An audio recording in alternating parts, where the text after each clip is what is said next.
हरिशंकर परिषद, जिसमें इनका क्या है, एक दीक्षांत समारोह का व्याख्या किया हुआ है 11th क्लास के, ठीक ना। तो इसमें देखेंगे कि इनका जन्म कब हुआ। तो इनका जन्म हुआ 22 अगस्त 1924 को। कब हुआ था? 22 अगस्त 1924 को। जबकि इनकी मृत्यु 10 अगस्त 1995 ईस्वी में हुआ था। 1995 ईस्वी। फिर इनका देखने की शिक्षा दीक्षा कहाँ हुआ। तो पहले देखते इनका घर कहाँ है, जन्म कहाँ हुआ। ये एमपी के, एमपी मतलब बोले तो मध्य प्रदेश में इनका जन्म हुआ था। होशंगाबाद इसका जिला था, कहा था, और गांव का नाम था जमानी। क्या नाम था? जमानी गांव में इनका जन्म हुआ था, जो मध्य प्रदेश में पड़ता है। उसके बाद इनका शिक्षा दीक्षा जो है शुरू हुआ। इनका पहला जो शिक्षा जो है, एमए में इन्होंने क्या किया था, हिंदी से इन्होंने एमए किया, मास्टर ऑफ आर्ट्स में, जो कि नागपुर यूनिवर्सिटी जो नागपुर में है, उस वहां से इन्होंने संपन्न किया। उसके बाद इन्होंने क्या किया, डिप्लोमा इन टीचिंग का कोर्स पूरा किया, जिसमें क्या किया, स्पेस ट्रेनिंग कॉलेज में इन्होंने नामांकन करा के आगे की पढ़ाई पूरी।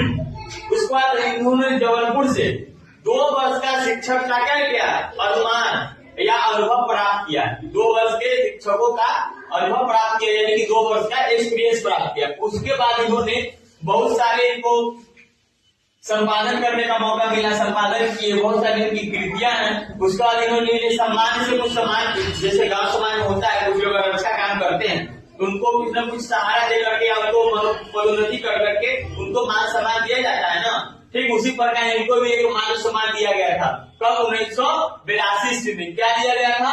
साहित्य अकादमी पुरस्कार। क्या दिया गया था? साहित्य अकादमी पुरस्कार। इन्होंने फिर डीलिट की मानक उपाधि धारण की थी। क्या थी? डीलिट की मानक उपाधि धारण की थी, जो कि साहित्य अवदान के लिए जबलपुर यूनिवर्सिटी से मिला था। किस यूनिवर्सिटी से? जबलपुर यूनिवर्सिटी से। उसके बाद इनकी एक यात्रा हुई, जो विश्व शांति सम्मेलन के नाम से जाना जाता है। किससे नाम जाना जाता है? विश्व शांति सम्मेलन। यह भारतीय प्रतिनिधि के मंडल के सदस्य रहे थे। क्या रहे थे? भारतीय प्रतिनिधि मंडल के सदस्य थे। कब थे? 1962 ईस्वी में। फिर उसके बाद आता है इनका कृतियां। क्या आता है? कृतियां। कृतियां बोले तो इनकी बहुत सारी ऐसी कृतियां हैं, जैसे इसमें हंसते हैं तो रोते हैं, बुद्ध के पांव पीछे। उसके बाद है कि सबकी बात और थी, जैसे होता है कहानी है कि सबकी बात और थी, मतलब पहले कुछ और था, अब जैसे जैसे टाइम चेंज होता है वैसे संसार क्या हो जाता है, चेंज होने लगता है। फिर उसके बाद है जैसे उनके दिल फिरे। फिर उनका एक और है सदाचार का ताबीर। इस तरह इनके बहुत सारे क्या हुए, कृतियां इन्होंने संपन्न किया, लिखा। उसके बाद इनका एक संपादन जो 1956 से 1959 में बहुत प्रसिद्ध था। उस संपादन का क्या नाम था? वसुधा। क्या नाम था? वसुधा।